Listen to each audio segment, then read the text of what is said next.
साथ समझ जी, प्यार से कहना धन निरंकार जी। महापुरुषों जी, एक बार एक नदी बहते बहते समुद्र के पास जा रही थी और रास्ते में उसे पत्थर मिलते हैं, जंगल मिलता है, बहुत सी रुकावटों का सामना करना पड़ता है और वो फिर भी अपने टारगेट की तरफ जो समुद्र में जाकर मिलना चाहती थी उसकी तरफ फिर भी बढ़ती चली जाती है।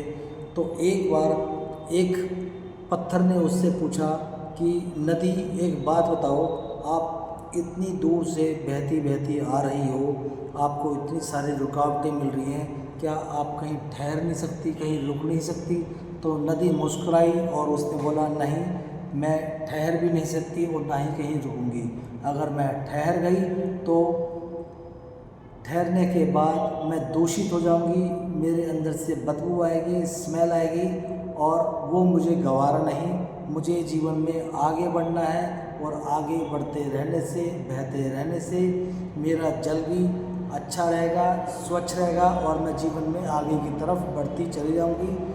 अगर हम इस चीज़ों को अपने जीवन में भी अपनाएं, जो लोग हिम्मत हार जाते हैं, हिम्मत से, हौसले से अपने आप को दूर कर लेते हैं और वो बैठ जाते हैं, मेहनत करना छोड़ देते हैं, तो फिर वो भी धीरे धीरे तरक्की से, कामयाबी से दूर होते चले जाते हैं। लोग उनसे ताल्लुक़ रखना बंद कर देते हैं क्योंकि वो जीवन में कुछ नहीं कर पाते।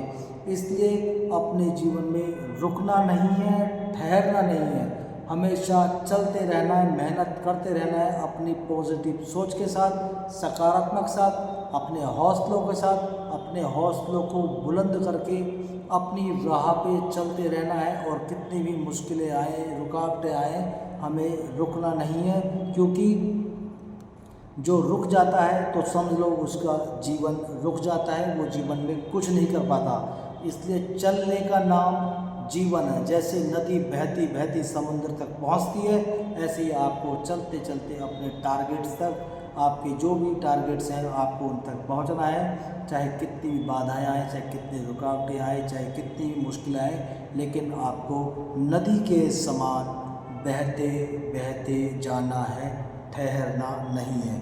अगर आप ठहर गए तो समझ लो आप ठहर गए। इसलिए चलने का नाम जीवन है। अपने आप को रनिंग में रखो, चलते रहो और अपनी कामयाबी को हासिल करने में जितनी भी मुश्किलें आए, कुछ भी परेशानी आए, आप उनको क्रॉस करके अपने टारगेट्स तक पहुंचते रहो।